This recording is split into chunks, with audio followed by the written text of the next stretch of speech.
Between the unique styling characteristics and its increased off-road capability, the Crosstrek Wilderness is finally here after a long-awaited arrival. Welcome, this is Automotive Anonymous. That's a 2024 Subaru Crosstrek Wilderness, and it's in a color that Subaru likes to call Sapphire Blue Pearl. All that I can tell you is in person, it looks really good. There's a lot of shiny flake in the paint, and I think you're gonna like it. If you're new here, I owned a 2019 Crosstrek for 2 years and 40,000 miles. It was a good experience. And I've driven and owned a 2022 Outback Wilderness for the last 2 years and almost 30,000 miles.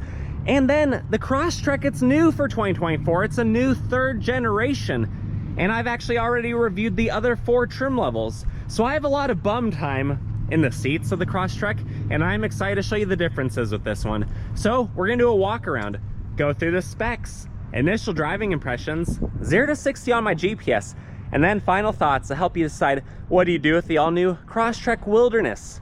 Big thanks to Twin Falls Subaru for letting me borrow theirs for the day. I'll link it below if you're interested. Otherwise, let's dive right in with this review. If you're new to the Subaru Crosstrek, you need to know that the 1st generation came out back in 2013, and then the 2nd generation came out back in 2018. So this is the 1st year of the 3rd generation, and it's more of an evolutionary refresh rather than a revolutionary redesign. The silhouette of this 3rd gen looks an awful lot like the 2nd generation. The main changes to the trim levels is Subaru ditched the hybrid, which really didn't sell very well. It was pretty overpriced and it didn't offer a whole lot in my opinion. And then it gained the Wilderness, which is basically a more off-roady version of the Sport, and in just a moment I'll tell you a little bit more about what the Wilderness offers. But the 2.5 liter models of the Crosstrek like this, they are built in Lafayette, Indiana. So this one's homegrown. But if you buy a Crosstrek, that's a 2 liter model like a base or a premium. Those are actually assembled in Japan and then shipped overseas. A base model starts at about $25,000, whereas a Wilderness starts at about $32,000, and it's the top trim level of the 5 trim levels offered. So after destination and a few extra goodies like this one has, it's about a $34,000 vehicle. Whether in the shade or the sunlight, this sapphire blue paint looks fantastic. But keep in mind, it's a darker color, and darker colors show their blemishes, they show their flaws when they're not kept clean. So while it's relatively clean, you can see how shiny it is and it looks fantastic.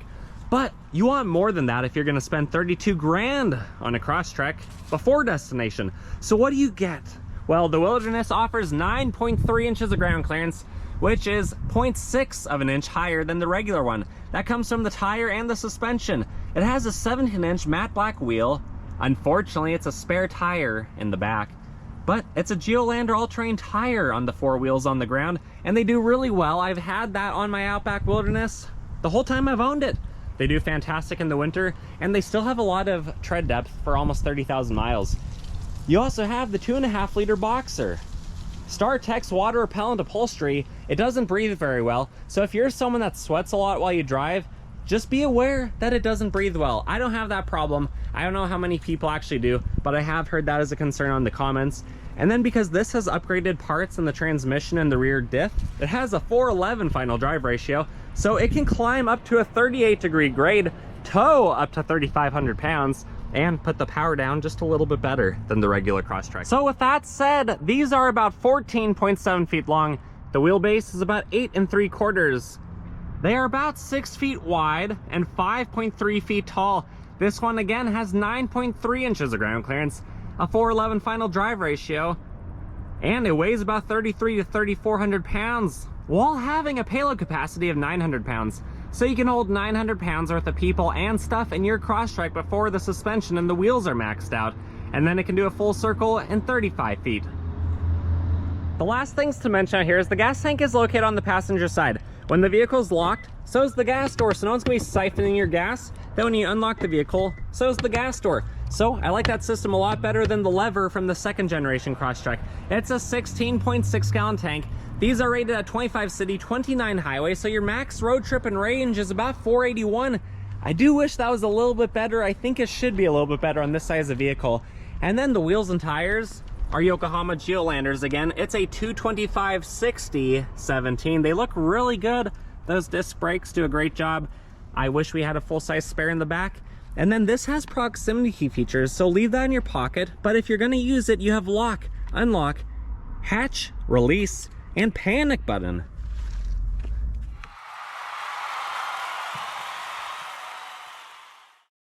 The door panel looks really nice. It's all soft touch materials, but there are a lot of contrasting different materials. So you have a nice soft touch armrest, Hobby Lobby stitching, a 10-finger handle, all of your buttons, your controls, your fake carbon fiber type of a thing around the door handle, non-named speaker, bottle holder, snacks which should be extended, nothing on the door sill, Subaru Wilderness on the all-weather floor mats, rubberized pedals, hood release, fuse box, knee airbag, and that's what you get for options on this one. Ventilation, more fake carbon fiber, lighting stock, and then a manually adjusted seat with Crosstrek Wilderness stamped in the headrest. Sitting inside the Wilderness is a really nice place to be, very human-centric. It's just a nice layout. Everything's right where you want it to be. Leather-wrapped wheel. The horn is pretty high-pitched, if we're being honest, but it fires right up with the push-button start.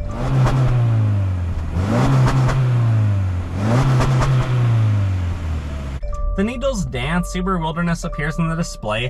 You have paddle shifters to simulate any of the 8 gears you want from this CVT. And then you have voice and volume controls on the left. This is what the center display shows. And then adaptive cruise settings on the right. When you don't want to use your eyesight cameras, you can push cruise engage, push the distance button, and it'll get you into non-eyesight cruise control. Otherwise, you have the 11.6-inch screen. All of your extra widgets you can select up top. The screen is okay. You do have to push auto start stop, turn it off every time if you don't like that feature. Wireless charging, a USB-C and an aux. Go down to manual mode, play some more simulated musical gears. And then you have an electronic parking brake. It's really sad that this doesn't have a front-facing camera like the other Wildernesses do. Heated seats, 12-volt. CD player. Subaru, we don't have a CD player anymore, but that's okay. They just didn't want to redesign that, I suppose. And then there's nothing really in the center console, but it actually is pretty large for this class of vehicle. Up top, you have your garage door options. You have your auto-dimming mirrors for the rear view mirror and the side mirrors, which you can see you have turn signals, and you have blind spot monitoring. That's the new system on these 3rd gens. And then you have some LED lights on this one with the upgraded package it has. You have a slide to extend. And then some LED lighting when you check yourself out in the mirror. Otherwise, I really wish this had a sunroof. I wish it had a few more standard features for the price point, but I can't complain too much. It's really capable off-road, and it's a pleasant place to be when you're behind the wheel. But let's turn it off. Let's hop in the back. The back door panel follows a very similar theme to the front. There's really no new surprises back here. Ginormous handle for whatever size your hand is. Bottle holder and a small stack of graham crackers could probably fit right there, but not much more. Unnamed speaker. Mountainous trim in the grip of the door sill. So if you have to get up to the rails, you hopefully won't slip off. And then these are the StarTech seats in the back. It's a 60-40 split, 40 on the driver's side, easy to lift and lower, and they're comfortable. When you sit behind yourself, at 5'11", I have that much room in front of my knees and about an inch in front or above my head. I wish I had a map pocket so when I'm getting chauffeured, I can tell them where to take me. But at least I have some plugins. I guess that's the modern version of having Apple Maps or Google Maps to power your trip. Anyways, you have a folding down armrest with 2 cup holders, something that the last generation Crosstrek just didn't have. So overall, it's a pretty spacious, pretty comfortable place to be for a full-size adult. Let's go around to the hatch. Back here, there's basically 2 ways to open the back of the Crosstrek Wilderness. You can either climb through the back seats, or you're gonna have to push the button that's underneath the Subaru emblem, because even if you use the button that's on the remote, it's not a power lift gate. You're still gonna have to go over and do it yourself manually. But while you're back here, you should know that Subaru included the secret pin code. I have a video on how to set that. It's pretty cool. It lets you get into the back of your vehicle without having your keys on you. Back here, you basically have 20 cubic feet of cargo capacity with the second row up, but when you drop it, you have up to 55. So if you're not too tall, you could car camp. There are mattresses specifically made for these Crosstreks. But back here, you have the really nice Subaru Wilderness mat. Underneath the mat, you have the temporary spare tire with your scissor jack and all the tools needed to do what you might need to do someday if you're gonna take this off-road. Although I really don't know why they didn't fit a full-size spare if they're gonna advertise this as an off-road vehicle. Anyways, you have the dog bowl, you have the Snickers compartment, because if you're changing your tire, you're gonna be hangry, you're gonna want a Snickers. Otherwise, there's just some light tie downs back here and an incandescent light. The passenger side rear door panel really doesn't have anything new that you haven't already seen. Same design language. This is the 60 split though. It drops pretty easily. And then it goes back up. All the safety tethers for your child seats are on the back of the seat.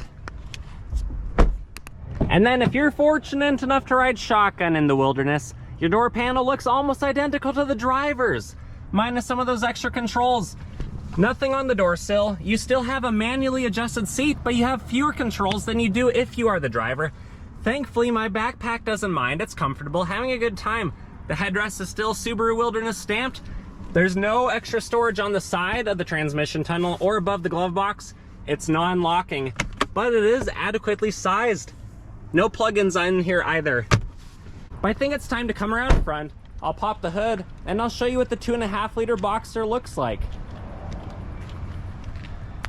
Under the hood is the 2.5 liter Boxster engine. It makes 182 horsepower at about 6,000 RPM and a massive earth twisting 178 foot-pound-feet of torque at 3,700 RPM. It's a really good layout. There's ventilation through the grille, through the airbox, the baffling to quiet it down, the throttle body, and then the upper intake manifold runners. You can see all of your reservoirs and oil components right up top, easy to get to. Because you might be off-roading, you're not gonna have to worry about knocking off your oil filter, draining your engine, and having to find a replacement. Your battery's on the driver's side. Serpentine belts right there on the front of the engine, and it's easy to get to. Most maintenance items on Boxsters that aren't changing your spark plugs are actually pretty easy. And with that said, let's drop the hood. Time for my favorite part. I get to time travel and teleport you to one of my favorite roads to show you how it drives, and then we'll do our 0 to 60. Initial driving impressions of the Crosstrek Wilderness. I've waited a long time to drive one of these. The 2.5 liter Boxster does okay. Because it's a Subaru, visibility is phenomenal. Because it's a Crosstrek, you can fit full-size adults in the back seat and have quite a bit of storage capacity behind the rear seats or the second row. Also, because it's a Subaru, you have all the safety features, blind spot monitoring, turn signals on the mirror, all the adaptive cruise control settings with the eyesight cameras. It's spacious. It's easy to find a comfortable seat. I'm glad that the StarTex design is different than the Forester and the Outback. My backpack's safe, having a good time. If you have to get on the brakes for any reason, they work pretty well too. And even though those all-terrain tires are a little bit more aggressive, they still grip the road quite well, even when it's dry out. You can feel ABS lock up a little bit, and it stops us pretty quickly. When you have to get back up to speed, even at half throttle, the CVT has a mind of its own. Sometimes it fake shifts, like you just saw, and when we do our 0 to 60, it'll more than likely hold its gearing and just stay at where it thinks it makes peak horsepower. So driving it overall is a really good experience. I'm having a lot of fun, but just know that if you're paying 34 grand or more for a Crosstrek Wilderness, you're gonna have a lot of capability. It's gonna do phenomenally off-road, and it's gonna keep you safe, but you just don't have the same level of creature comforts that an Outback Wilderness has. With its Harman Kardon speakers, the heated wheel, better heated seats over the Crosstrek in my opinion, and other features like that, even the power liftgate, even the full-size spare tire. The fact that the Crosstrek Wilderness doesn't have a full-size spare really boggles my mind. I think you should at least have like a good nail repair kit or something like that. But if you have to change directions, let's see how it handles on this wheel and tire setup.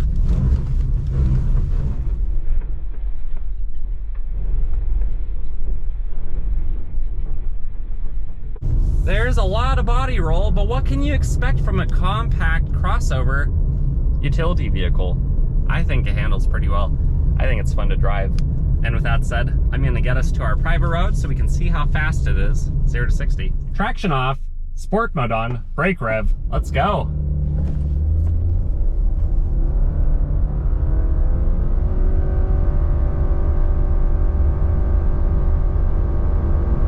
That definitely felt a little bit punchier than these usually do for being a Crosstrek.